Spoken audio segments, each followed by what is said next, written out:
Kami dari Kinabalu Podcast ingin mengucapkan Kotobian Tadau Tagayo Dok Keamatan.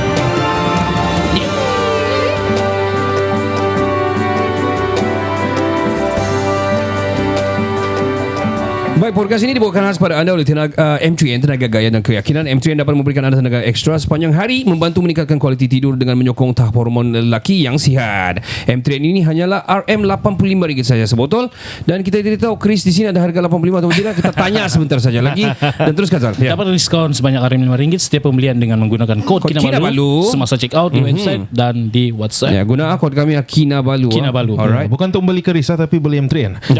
Layari laman mereka. Boleh juga beli Chris. Boleh ya? Boleh beli Chris dan juga M3N. Satu sekaligus kan. Layari laman web mereka di www.mylaster.com.my untuk membeli sekarang. Ikuti mereka di FB atau IG at m3n.kuasa. Order juga melalui WhatsApp di 0175123401. Saya ulangi 0175123401. Dan kemana-mana kita terus bangkit. Oi.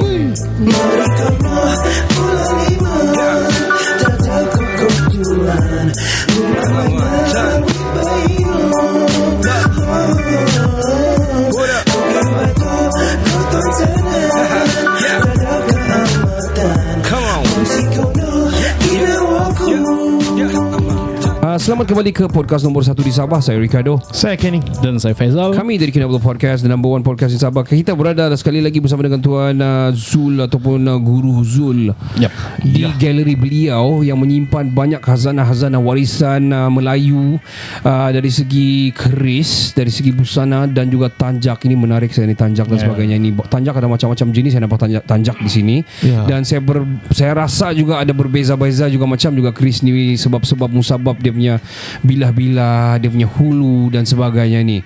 Saya dah nampak apa ni, kalau English panggil lance, apa ni yang panjang ni? Ya, busur ni, apa ni? Busur? Tombak ataupun tombak lah. Tombak. Sorry tuan. Okey. Sudah. Ya. Tombak lembing. Tombak lembing. Lembing kan? Lembing ataupun tombak sama lah. Lembing dengan tombak ada beza. Ada beza. Tombak ikan. Yang ini tombak. Okey, dia kalau yang bilah mata tu memanjang kan, lurus kan. Okey, itu dah lembing. Tombak ni biasanya dia kembang. Dia kembang bilah dah. Okey, kalau dia lurus saja dia lembing. Itu lembing. Oh, ini lembing lah ni kan. Maksudnya dia boleh terbang lah, lembing. Macam lontar lembing dia boleh terbang kan. Yang SSD tu kan. Tombak dia di tangan saja mungkin lah. Kalau dari segi bahasanya. Tuan, pasal tanjak ni tuan. Tadi ada kita cerita hari tu, tadi di luar of cast tadi kita ada cerita tentang Mat Kilau tuan. Hari tu bawa lebih kurang 80 lebih orang dengan busana dan sebagainya. Lengkap lengkap dengan keris, dengan minta izin lagi daripada balai lah orang bilang. Daripada sebab bahaya ni benda bawa keris ni sebenarnya. Betul. Apa pandangan tuan secara secara general dan terus terang lah, Mat Kilau, apa pandangan tuan? Dari kalau ada 10 star, berapa star tuan bagi? Okey, ini sebenarnya soal sensitif kan. Jangan risau. Banyak isu. Okey, kalau dorang sudah juta-juta sudah. Okey. Betul. So secara peribadi, saya pergi pakai busana bersemangat, bawa anak isteri, bawa kawan-kawan. Okey. Kita pergi di Surah Sabah KK ya. Okey. Kita booking berapa row di sana. So kita tengok filem tu. Okey, kalau bagi saya bagi 8/10. Oh baik. Itu dari segi koreografi dia kata macam mana? Okey, dari segi totally lah. Totally lah. General lah. Cuma yang saya tertarik adalah dialog. Oh, dialog dia. Dari segi scene lawan tu bagi saya biasa. Sebab kalau dia buat koreografi terlampau macam Hollywood, tak Melayu lah kan. Betul juga. So biasa. Cuma dari segi dialog tu, kalau macam yang dialog British kan, kepada bangsa Melayu tu, yang orang kata apa ni, menyemarakkan kemarahan kita sebenarnya. Betul. Tapi realiti lah. Betul. Jadi so bagi 8/10. Wah, bagus. Tapi memang kita support lah. Tapi apa yang sensitif sangat tadi 8/10 tak sensitif sangat tu. Dia sensitif tak sini. Bergantung kepada orang kata ni persepsi masing-masing. Okey. Sebab kalau kita nak ikut totally lah cerita Mat Kilau ni sebenarnya betul tak betul? Gitu. Dari segi penceritaan tu lah. Mungkin dia sudah didramatize lah, didramakan sangat, diromanticize lah. Romanticize dan lebih kepada perfilman lah.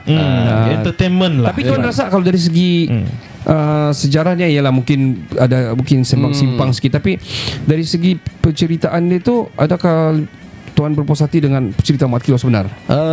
Saya tak puas hati. Puas hati ya? Sebab dia macam tergantung sebenarnya. Betul. Baik. Ini peribadi ya. Yalah pribadi. So masing-masing ada. Ini peribadi saya lah kata.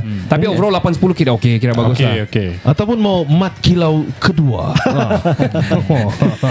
Kita tengok apa jadi kan. Itu mat lain. Tuan pernah tengok cerita ni ke Tuan? Puteri Gunung Ledang.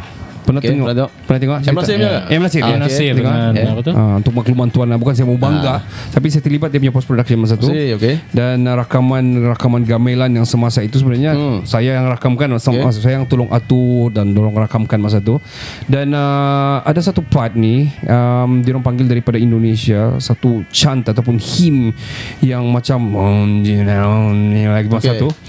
Dan masa tu bulu roma saya mengeremang masa tu di Konti, masa recording masa itu. Dan saya tidak pastilah macam mana dia punya link dengan kerajaan Majapahit dan juga kerajaan Melayu dahulu. Tapi berbalik kepada asal usul Chris Tamingsari ni. Ini sebenarnya saya segue ke Tamingsari ni. Chris Tamingsari ni sebenarnya ada atau tidak ni? Betul atau tidak ni Chris Tamingsari Tuan? Okay, kalau kita menyelusuri kan sejarah-sejarah melalui buku-buku yang telah kita punya profesor-profesor yang telah terbitkan semua, hikayat pun. Tapi kalau kita baca buku, cuba cari satu buku Okinawa Hantu apa semua. So ni adalah daripada kita punya orang Melayu kita, doktor-doktor yang daripada dia dah terbitkan buku-buku ni. Kajian buat sampai ke Jepun dengan semua. Orang luar yang buat? Tak, orang Malaysia kita buat buku tu. Tapi dia kajian sampai keluar. Sampai ke Jepun kan, ke Okinawa semua. Wujud ke tidak Tamingsari punya Chris? Sebenarnya kalau pendapat saya peribadi, wujud. Sebab Tamingsari ni adalah nama orang. Tamingsari nama orang. Tapi Chris tersebut adalah memang Chris Jawa lah. Chris Jawa kan. Jadi sebab kita kena menyelusuri kita punya sejarah balik. Sejarah balik. Adakah asal usul kita ni daripada Indon? Adakah daripada mana masuk ke tanah Melayu, ke Sabah, ke Sarawak? Jadi elemen-elemen orang kata apa? Ketamadunan melalui penghijrahan. Dulu kita ada pelabuhan di Melaka contoh semua, sampai ke Sabah apa semua. So kalau kita tengok, mungkin senjata di Sabah Sarawak ada di tanah Melayu. Betul. Senjata di tanah Melayu ada di Sabah Sarawak. Mungkin ada di Filipin. Betul. Semua ni adalah konsep ketamadunan lah. Jadi kalau mengambil kira wujud tak wujud, siapa yang pegang sekarang kita tak tahulah. Itu Allah Alam. Ada orang cakap Sultan ni, jangan sebut dah. Kira Sultan Perak lah, kira orang Perak kan. Tapi secara pribadi saya Allah Alam. Sebab kita kena orang kata apa ni, menyelusuri sebetul-betulnya lah. So kalau dia cakap dia claim ada dan itu ada bukti-bukti, bahaya ada lagi. Memang berlaku lah gencatan yang orang mau rebut kah, mau curi kah, something, we don't know. Probably. Baik, okay. Wah, Tuan, tadi pasal busana ni kan, pasal tanjak ni, ada yang ikat depan, ikat belakang. Apa biasa ikat belakang, ikat tepi, ikat belakang ni. Di sini kita nampak ada busana juga. Ini pun ada tengah video untuk kita punya posting nanti. Ada busana-busana ni dan ada tanjak. Berkaitan dengan tanjak kan. Dulu bila saya buat galeri, saya cuma menumpukan kepada senjata pusaka Chris saja. Jadi dalam senjata pusaka Chris ni, ada sahabat-sahabat berminat untuk beli dan kita pakai untuk latihan dalam perkrisan. Dan bila kita fikir satu orang kata apa ni, nak menghidupkan full set punya ni lah. Sebab dia cakap cikgu, Chris dah ada, tapi pakaian belum ada. Jadi bermula daripada tu, saya mewujudkan busana. Dan kita collaborate dengan beberapa sahabat kita. Jadi kita menyediakan busana. Dan lepas tu tanjak pula. Sebab tanjak ni saya tidak pakar, saya tidak pandai. Tapi melalui sahabat-sahabat kita belajar apa semua. So kita hidupkan di Sabah. Jadi sekarang macam untuk kami di Kota Mudu, dalam saya punya kelab, kita memertabatkan tradisi berbusana, bertanjak dan berkris. Baik. Wah. Jadi satu kita hari nanti ada Tuan cakap tadi ada mau buat apa? Satu malam pendekar kan. Kalau harap-harap dapat pergi, saya mau pakai penuh lah. Mau pakai penuh lah. Full set lah, tengok macam mana kan. Daripada hujung kepala sampai ke tapak kaki. Saya risau size je ni. Don't worry. Boleh custom made ke? Kita lo besar sikit. Kita boleh custom made. Tuan, pasal busana dan sebagainya dan collection ini semua kan, saya mau tanya Tuan lah. Berapa sudah habis? Betul. Kira-kira pasal harga lah. Berapa total harga semua ni? Berapa yang paling sebelum Tuan jawab itu, Tuan berapa harga kita boleh beli? Ada harga macam 100 boleh dapat atau RM50 boleh dapat? Paling murah lah. Berapa? Paling murah berapa? Paling murah lah. Okey, kalau Chris kan, Chris kita ada Chris yang latihan. Chris ni saya import daripada seberang lah. Mana latihan tu ni? Ni latihan pendek-pendek kan. Ini harga dia sekarang ni starting daripada RM150. Dan ke atas. Dan ke atas okey, macam busana ni, yang ni kita apa ni? Ada yang starting daripada 200 dan ke atas lah. Begitu. Okey, so yang masih paling mahal di sini? Tadi paling murah, kurang 200 lah. Okey, yang paling mahal yang macam Chris kan? Okey, Infinity. Ui. Dia boleh bila berapa kosong di belakang tu? Terutama yang 10 juta yang Biden mau. Okay. Sebab gini, macam Chris ni, harganya nilainya adalah subjektif. Bergantung kepada saya pemilik dan orang yang ingin memiliki. Jadi sebab saya pemilik, saya kena mengambil kira dari segi material luaran dan material dalaman suatu keris lah. And then kita akan mengambil kira faktor kos. Kos sama ada kita mencari kayu sendiri, kita bagi kepada tukang, and then kita mencari besi sendiri, kita bagi kepada tukang. Jadi proses-proses tu kadang-kadang kalau macam keris yang quality, kita nak siapkan daripada cari kayu sampai siap kadang-kadang 1.5-2 tahun baru siap satu. Sebab melalui proses. Tukang buat hulu lain, tukang buat pendokok lain, tukang buat bilah keris lain. Jadi dia akan orang kata ni mencukupkan untuk menyiapkan satu bilah keris. Jadi nilai dia subjektif. Itu kira keris yang baru lah. Kenapa susah sangat yang paling mahal ni berapa tuan sini? Cuba sebut sikit. Cuba bagi sikit. Ada yang sampai 10K ke sini? Ada 10K ada, 15K pun ada. Tapi ini biasa. Kalau sahabat-sahabat saya di Malaya, keris diorang lagi dahsyat. Sampai 30K, sampai setengah juta pun ada. Sahabat-sahabat kita kolektor-kolektor di tanah Malaya. Harga Ferrari. So total sini tuan. Total ni lebih kurang berapa ni tuan? Keris saja. Okey, sebab kita mengambil kira saya apa ni? Yalah 20 tahun lebih sekarang. Sebelum saya masuk dalam apa ni bekerja apa semua lagi. And then masa dulu kita mengumpul pakai runner, pakai apa semua ni. Setengah juta ada. Sudah setengah juta.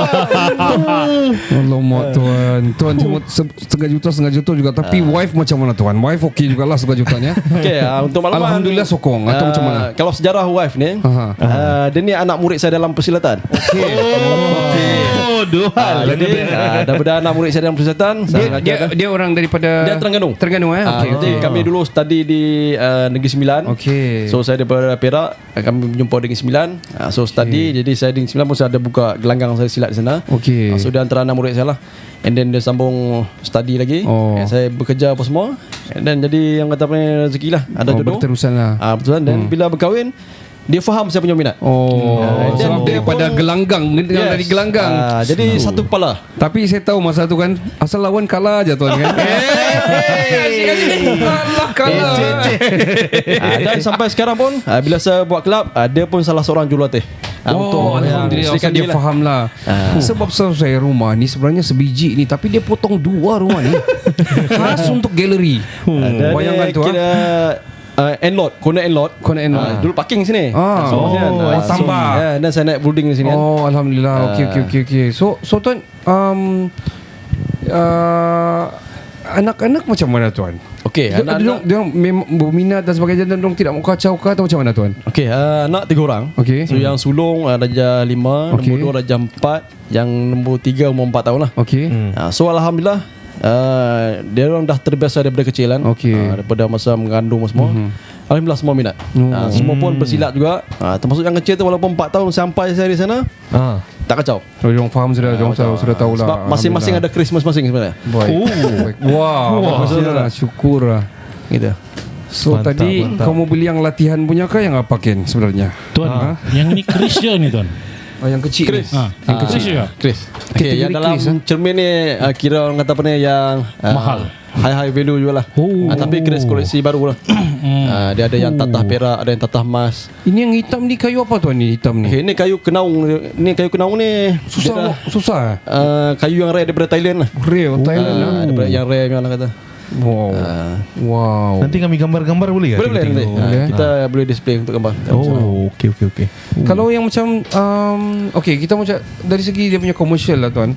Sekarang banyak silat sudah dipengaruhi di Sukan C, di Commonwealth dan coming macam mau pergi Olimpik. Dengar-dengar ceritanya.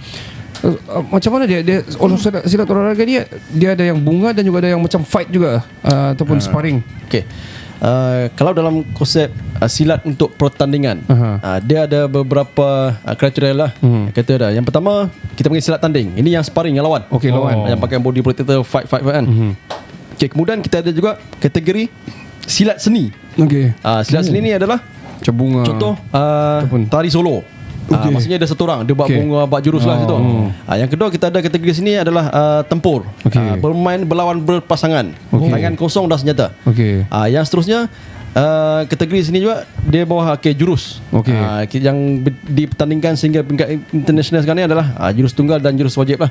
So jurus tunggal dan wajib ni adalah sama pattern dia di seluruh dunia.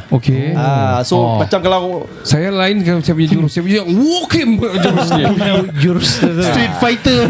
Itu kalau yang konsep untuk ke pertandingan lah. Tapi dalam kita permainan satu lagi elemen silat tradisi, ini kita masih mengekalkan permainan tradisi lah. Ada segi tangan kosong, ada segi falsafah dia, ada segi keilmuan permainan senjata kan. Itu. So tuan macam mana? Okey. Untuk pengeluaran semua pendengar dan juga orang yang ada di posting kita ni, tuan Zul ni dia anak murid dia yang baru ni, anak murid Cikgu Syahrudin juga sebenarnya ni, Coach Syahrudin juga sebenarnya. Bekas dari taekwondo juga. Lepas tu di silat dia kira berjaya juga. Di taekwondo dulu pun dia berjaya juga. Yang baru-baru ni dapat emas untuk Malaysia adalah anak murid Tuan Zul. Betul ke Tuan? Okey. Dia Nur Syakirah lah. Nur Syakirah. Kita ni sikit kan. Dia adalah berasal daripada Kota Mudu. Okey. Dia ada coach yang asal daripada Kota Mudu, Coach Along. Okey. Dia yang train. Okey, kemudian bila saya tubuh masa tu kita berlatih tanpa satu orang kata apa ni kelab yang official lah. Bernaung satu tempat bernaung lah. Jadi bila kita ikut nak pergi ke peringkat lebih tinggi, kalau setakat persatuan ada, tapi tak boleh nak uruskan ke peringkat tinggi, so atlet ni takkan pergi ke mana. Betul. Jadi saya mengambil inisiatif, kita tubuhkan satu kelab. Sebab saya punya visi masa tu cari atlet selama mungkin bawa fight. Itu fighter. Itu pesaka. Dipanggil pesaka atau macam? Masa tu pesaka Kota Mudu belum tubuh lagi. Belum tubuh lagi. Lama. Kelab dulu. Jadi dia ada kelab silat. Jadi dia dari situlah Syakirah ni kira rezeki dia kan. So dia menang semua. And then sebenarnya dia sekarang ni dia di bawah MSN Kedah. So Kedah, jadi Kedah train dia lah. Saya mau tanya ni urus Sabah punya ni, kenapa dia nak dia pergi orang lain? Saya dah kasi habis. Dan Sabah ni dia very political. bertindih kategori. Sebab di Sabah pun ada atlet yang layak juga. Dan berat yang sama. So sekali fight yang Sabah kalah. Betul kan? Dia wakil Malaysia begitu, wakil menang lagi masa. Tapi macam di Sabah ni alhamdulillah, yang mewakili Malaysia yang pergi ke Sukan C Kompedia kan. Satu daripada Kota Belud, anak jati Kota Belud pun dapat emas kategori A. Syakirah dia kategori ke under 45. Pun dapat emas. Maksudnya orang Sabah juga. Orang Sabah juga, orang utara juga, sebelah-sebelah lagi tu. PBU kan. Jadi rezeki kita mana-mana nak jadi Sabah, nak pergi lebih jauh, kita akan support dalam pencak silat. Kita akan support. Itu tujuan visi saya kita buat kelab ni. Untuk memang kelab ni kita dah sah di nama kelab silat olahraga warisan Kota Mudu. Mantap. Kena itu nama dah yang kita create dan diluluskan oleh Pusat Sukan Sabah pada tahun 2018. Start daripada tu kita dah melahirkan ramai atlet-atlet sampai ke peringkat semua. Alhamdulillah. Peringkat semua kita dalam ramai. Itulah saya mau tanya tuan. Sebab tuan banyak berbakti untuk orang Kota Marudu, orang Sabah ni. Apa tuan punya, what is your vision sebenarnya untuk anak-anak muda belia-belia yang sekarang ni? Ada yang agak perpeleseran juga saya tengok. Ada yang saya berani memperkatakan begitu sebab lepas dia orang SPM is like nothing for them. Dia orang macam menganggap macam SPM ni I dare say lah, have 50% of people, kebanyakan belia sekarang diorang mungkin bapa mama kaya ke, tidak juga kaya saya tengok, tapi habis SP merdeka. Honeymoon. So apa inisiatif tuan kalau mau sebenarnya supaya belia-belia ni boleh tertarik ataupun macam mana tuan? Macam mana tuan boleh rasa visi tuan ni? Okey, sebelum saya tubuhkan kelab, saya dalam PDRM. Okey, jadi saya bagian jenayah kan. Jadi dalam masa kita bertugas, kita menerima kata apa ni, pelbagai kes lah melibatkan jenayah. Ada kadang-kadang kes ni pelakunya adalah remaja-remaja. Jadi bermula dari situ kita tengok orang kata apa ni, banyak benda-benda negatif. Yang orang kata apa ni, kita bercakap hal disiplin lah. Bermula daripada disiplin kepada perlakuan jenayah yang mungkin gagal dibendung. Jadi daripada situ atas minat dalam persilatan, so saya nampak melalui persilatan kita boleh membentuk disiplin. Jadi bila kita create kan, kita masuk di sekolah-sekolah kan, kita buka open sekarang untuk makluman di Kota Mudu, kelab kita berdaftar hampir 500 orang. Wow, lah. Alhamdulillah. Jadi untuk mudah-mudahan ni dalam masa kita mengajar silat, kita ceritakan hal-hal kejadian jenayah ataupun hal yang boleh mengelak jenayah kepada ahli-ahli silat tadi lah. Jadi visi kita nak melahirkan atlet ataupun ahli silat nombor satu yang disiplin yang tinggi, ketahanan mental dan fizikal. Yang paling penting adalah mengelak daripada melakukan perlakuan jenayah. Itu yang paling penting lah. Dan dengan itu dia akan bawa kawan-kawan dia lain pula kan. Tarik minat. Ya, tarik minat. Sebab kita faham apa ni, sekarang zaman teknologi, semua main handphone dan banyak benda-benda negatif, lebih banyak daripada positif lah di handphone kan. Betul. Siapa tu? Susah lah. Keyboard warrior. Betul. Tapi saya rasa effort yang sebegitu sangat murni lah, terutamanya saya tidak bahasakan tuan ni orang luar dan sebagainya. Kalau 15 tahun sudah di Sabah ni, kira orang Sabah sudah kan. Jadi sebenarnya kalau macam pengalaman di Sabah kan, bukan senang. Saya orang Melaya kan. Orang Melaya orang cakap. Tapi kalau saya orang Melaya yang mementingkan diri, tak perlu saya nak buat semua ni. Betul. Kalau nak cari apa yang saya nak cari, kan?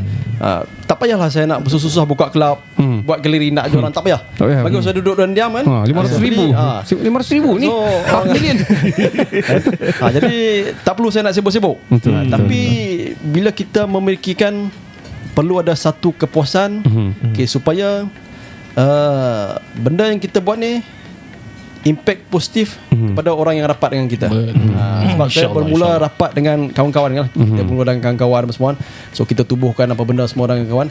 And then impact dia kepada khususnya lah warga Kota Mudu. Ya, betul. Impact dia. Bagi saya respect. Salute and respect lah. I mean effort sebegini. Bagi saya pula dia mewarnikan lagi community di sini. Ya, betul. Dan saya rasa kalau ada pecahan sub, orang bilang sub unit daripada ini warisan-warisan, contoh mungkin tarian ke ataupun muzik ke, cak lempong ke dan sebagainya kan. Why not? Dan mungkin boleh diadakan di dalam takwim-takwim tertentu di Sabah kan begitu. Betul. Ya, sangat bagus lah. So ultimately kita celebrate budaya-budaya Malaysia ni. Betul. Okey, tuan, galeri Hulu Balang Serikandi ini ada social media dan sebagainya, orang boleh capai. So saya nampak tuan ada jual busana dan juga keris dan sebagainya ni. Kalau tak jual makin penuh pula juga kan. So, tuan ada boleh capaian yang orang boleh capai daripada social media, Facebook dan sebagainya? Sekarang Facebook dengan TikTok lah. Okey. Wow. Tapi sebenarnya saya ni walaupun mengatakan jualan, kan, kalau keris jarang-jarang saya jual. Sebab bagi saya, kalau orang beli, tiada sudah keris aku ni. Yalah. Tapi lebih kepada busana dan sebagainya, mungkin tanjak begitu kan. Busana, tanjak, boleh capar apa semua. Tapi kita masih untuk di peringkat Kota Mudu, Sabah, InsyaAllah saya masih supply keris yang untuk orang guna untuk bertempur. Betul-betul masih boleh ya. Orang pakai untuk nak pakai kahwin ke ataupun nak pakai apa ni, bergambar semua, kita prepare. Masa kita sedarkan. Sebab harga mampu milik. Yang kawin punya mana satu ni tuan? Boleh pakai. Boleh kawin punya. Walaupun dia nak pakai untuk kawin, ini bukan keris replika. Dia ini keris betul. Keris betul. Cuma dia punya spesifikasi tak boleh kita nak katakan sama dengan yang pure, yang betul-betul tradisi. Sebab spek dia kurang lah sikit kan. Tapi harga dia murah. Boleh buat perbezaan pemandangan lah kata. Tapi untuk mampu milik lah, orang boleh memiliki lah kata. Tuan ada terfikir dalam masa-masa akan datang nanti tuan akan macam contohlah expanding, mungkin ada tempat tertentu lebih besar dan mungkin ada yuran sudah orang mau masuk. Saya rasa macam bagus jugalah kalau orang mau masuk ini. Tak boleh lah sedang-sedang juga mau akses bagi aku macam senangnya. Adult RM20. Kalau student RM5. Kira package lah. Mungkin di KK ke di ibu kota kan, mungkin banyak museum lah, yang museum orang keris. Ya museum keris yang orang-orang datang mesti dia orang sanggup bayar lah RM15 pun gitu. Orang sanggup bayar just untuk dapat datang pergi tengok galeri sebegini. Bukan senang tahu. Betul. Model begini. Okey, perancangan masa depan memang ada. Cuma saya first akan mengkhususkan kepada tugas saya lah. Kita pekerja hakiki kan. Betul. Yang galeri ni cuma sampingan. Sampingan untuk saya mencari sahabat untuk bersilaturahim saja. Betul. Okay. Tapi dalam masa yang sama orang kata apa ni, ialah sebagai side income jugalah. Betul. So untuk kehadapan memang saya punya dalam perangkaan kita akan buat satu galeri yang besar lah. Dia akan jadi one stop center. Yes. Menyediakan orang kata apa ni, totally semua benda berasaskan untuk tradisi warisan Melayu. Sebab macam saya sedang setting di Terengganu lah. Kita sedang set satu tapak. InsyaAllah mana tahu ada rezeki saya pindah balik ke Semenanjung, kita akan set up di sana. Tapi dalam masa sama mungkin kita buka branch lah cawangan lah. Dan menjadi yang kata apa ni, pendapatan kepada sahabat-sahabat lain lah untuk ni. Jangan sebarangan bagilah yang sini. Perancangan memang ada untuk kita membesarkan lagi. Wah, macam mau sedih pula kalau dengar tuan mau perancangan pindah balik ni. Kurang kita di Kota Baru. Bukan buka di sini. So macam yang dia punya hulu-hulu ni tuan jual juga kah atau macam mana? Kalau hulu ni ada orang beli atau memang collection? Ada yang collection, ada yang beli. Ada juga jual lah. Ada yang jual lah. Yang susah kita mau dapat, so dia sebagai collection simpan lah. Tapi yang mana yang ni kita akan let go juga. Ada juga orang yang offer lah. Kita let go. So ada keris yang saya nampak ada tanda harga. Ada harga tu dijual lah tu. Kalau yang itu saya cakap, keris ni nilai dia subjektif. Kalau yang apa ni, yang high class lah, yang rare subjektif. Tapi kalau yang biasa-biasa ni kita akan letak harga terus lah kata, supaya orang boleh tengok ni. So tadi saya nampak ada tanjak, ada busana, ada capal juga saya nampak. Siapa dah? Wow. So hari tu saya cari berapa saya cari di KK tu hari. Dah jumpa sebelum raya. Boleh test. Sebab tu hari sebelum raya tu hari banyak lah, tapi orang pakai untuk rayaan. Orang yang beli itu saya yang tinggal tu. Wow. Banyak. Okay. Jadi beli. Boleh nanti kita try lah nanti. Boleh. Saya nampak ada pedang lagi ni. Ada macam-macam jenis pedang. Ini pedang Melayu lah. Pedang Melayu. And then daripada seluruh Nusantara lah. Ada Sundang, ada pedang kita panggil Cenangkas, ada Letua, ada pedang buaya berenang. Ini pedang-pedang semua daripada Nusantara lah. Pedang. Pedang buaya darat ya sini tuan. Wow. So ini tuan beli, ini simpan. Ni saya punya persoalan satu tuan. Sebab hari tu Cikgu Syarudi pun ada cerita sama saya. Dia punya sangkut di custom. Apabila dia beli sangkut di custom, dan setelah beberapa proses dia dapat balik lah. Dan macam mana tuan, macam mana kalau orang beli online ke ataupun kirim daripada Semenanjung, macam mana tuan kirim dari Semenanjung ni? Pakai shipping ke, kontainer ke atau macam mana ni tuan? Kadang-kadang kita perlu sangkut di custom dan sebagainya ni. Inilah sekejap keilmuan kita kena ada. Dalam kita nak memiliki, menyimpan, menjual ataupun membeli senjata-senjata, kita kena faham peruntukan undang-undang di bawah kerajaan Malaysia. Macam contoh keris ni dia adalah termaktub sebagai senjata berjadual di bawah Akta Bahan Kakisan dan Letupan. Maksudnya apa? Di bawah jadual kedua ni, senjata berjadual apa lagi selain daripada keris? Pedang samurai, kerambit, buku 5, ataupun apa-apa benda yang boleh digunakan sebagai senjata mencederakan seorang lain lah. Itu kita panggil senjata di bawah Akta Bahan Kakisan dan Letupan lah. Dia ada kriteria dah di bawah akta tu. Jadi macam keris ni, di bawah peruntukan undang-undang tersebut, dia ada klasifikasi khas dia. Iaitu di mana apa-apa senjata tersebut, okey, boleh digunakan tetapi pada majlis yang tertentu dan melibatkan sesuatu bangsa tertentu. Okey, contoh kita bahasa Melayu kan. Okey, senjata kita apa? Orang tahu. Kalau orang Melayu, keris. Keris. Maksudnya kalau kita nak pergi satu majlis, kita pakai fuset busana, kita pakai keris, salah atau tidak? Okey. Dia bergantung kepada penguatkuasa sama ada polis atau apa-apa yang memeriksa pada tersebut. Kalau dia faham peruntukan undang-undang tu, okey, saya beri penjelasan bahawa saya dalam perjalanan nak pergi ke hotel ni, okey, contoh malam pendekar, ataupun majlis perkahwinan saya sendiri kan, contoh kan. Jadi yang memang adalah pakaian tradisi saya adalah busana dan selengkapnya mesti ada keris. Jadi peruntukan undang kita, okey, mana-mana senjata yang menyatakan senjata tersebut adalah milik bangsanya dan digunakan untuk satu tersebut, so tidak menjadi kesalahan. Okey, tapi contoh, okey, saya pakai seluar jin, saya bawa keris, saya naik motor pergi jalan. Itu so asal polis tahan begitu, tidak ada penjelasan, memang menjadi satu kesalahan sehingga dibuktikan. Okey. Ataupun contoh, kita pakai baju basah bawa samurai. Itu lain sudah tu. Okay. Itu mengayau. Itu buat cari hal sudah tu. Jadi ada orang tanya, saya bukan ada kedai, saya cuma ada rumah, tapi saya simpan keris, boleh ke tak boleh? Boleh.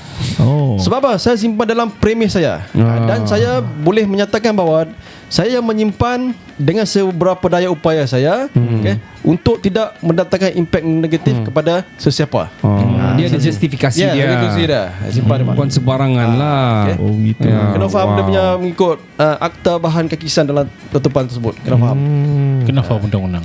Wow, kita sudah sampai masa ini barang dah pandai cukup berapa episod sebenarnya tahu. Cakap pasal custom semua tadi. Macam saya, barang saya memang saya akan post pakai courier lah.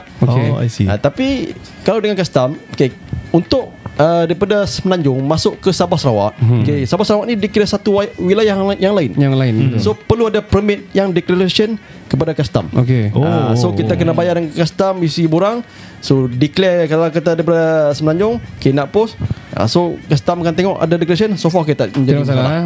Sebab dia dalam proses penjual beli. Sebab dalam import export senjata ni, senjata berjadual, Kementerian Dalam Negeri akan keluarkan permit kepada orang yang ingin menjual. Contoh dia import daripada negara luar, daripada Indon kan, betul kan?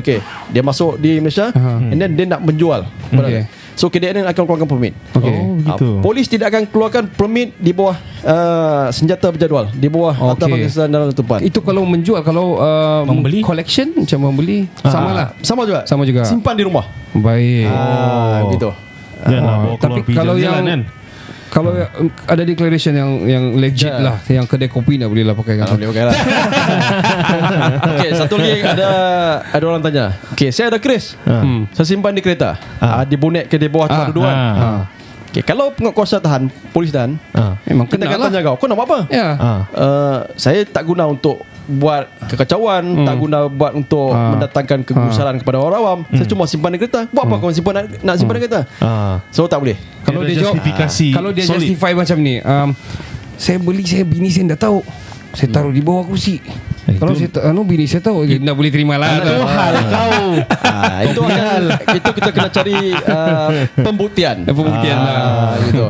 Contohlah kalau dia kata, saya simpan deposit, tadi saya ambil di rumah pakcik saya, sekarang saya nak bawa balik, pakcik saya bagi, saya nak simpan di rumah saya, tapi kena tahan roadblock contoh kan.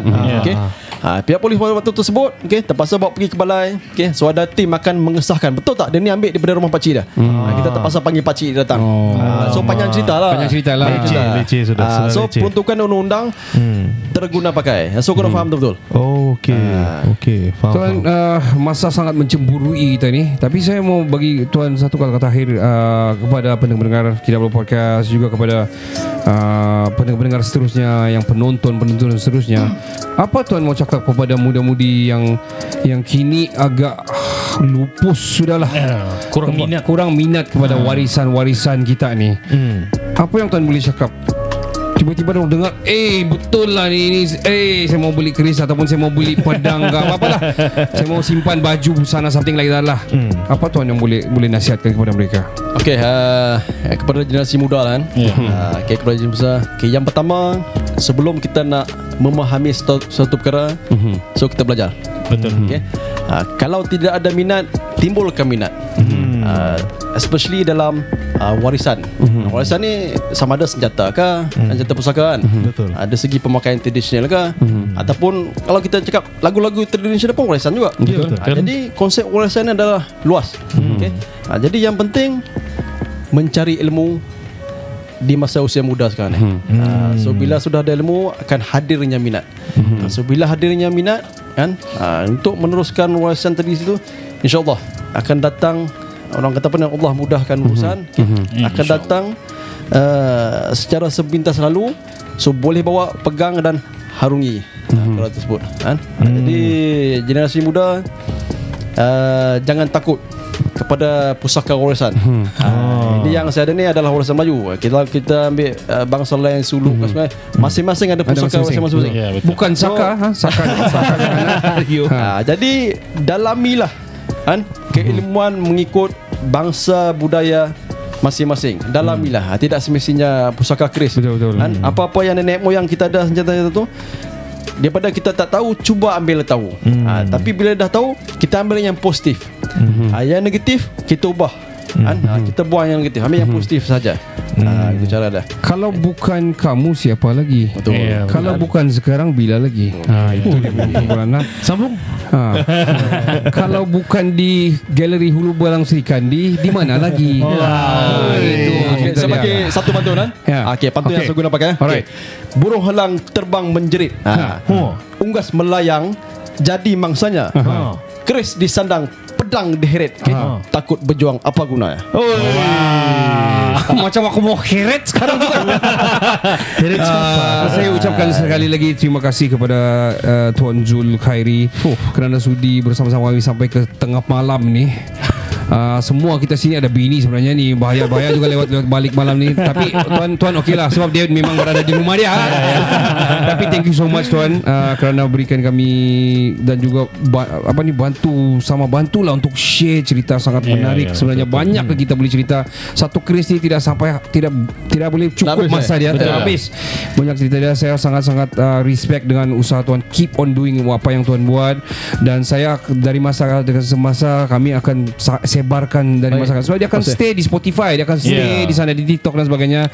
Dan hopefully dia akan goes viral supaya dia dimanfaatkan oleh generasi-generasi dan belia-belia dan siapa jugalah yang consume kepada dan menyukai dalam orang bilang kesenian warisan-warisan kita ni. Yes. Betul. So thank you so much Tuan Zul. Thank you very much. Yes. Dan penaja kita pada podcast kali ini adalah M3N, tenaga gaya dan keyakinan. M3N dapat memberikan anda tenaga ekstra sepanjang hari, membantu meningkatkan kualiti tidur dengan menyokong tahap hormon lelaki yang sihat. M3N ni, suplemen ni hanya RM85 sahaja sebotol. Dapatkan diskaun sebanyak RM5 setiap pembelian dengan menggunakan kod KINABALU semasa check out di website dan di WhatsApp. Yes. Dengan adanya tenaga gaya dan keyakinan, bolehlah kamu teruskan minat kamu terhadap budaya-budaya yang ada di Malaysia. Jadi layari laman web mereka di www.myluster.com.my untuk membeli sekarang. Dan juga ikuti mereka di FB atau IG @m3n.kuasa. Order juga melalui WhatsApp di 017 512 3401. Saya ulangi, 017 512 3401. Jangan lupa follow TikTok Galeri Hulu Balang Sri Kandi. Saya promote terus TikTok dan juga Facebook Galeri Hulu Balang Sri Kandi. Check them out. Boleh follow dorang. Untuk apa-apa boleh terus direct di sana, akan dijawab terus direct daripada Tuan Zul. Dan kita sama-sama support, share cerita yang baik. Dan sampai di sini saja. Saya Ricardo, saya Kenny, dan saya Faizal. Kami dari Kinabalu Podcast, the number one podcast in Sabah. Ciao, Bella, ciao. Hi everybody, my name is Adam Shamil. You're listening to Kinabalu Podcast, the number one podcast in Sabah.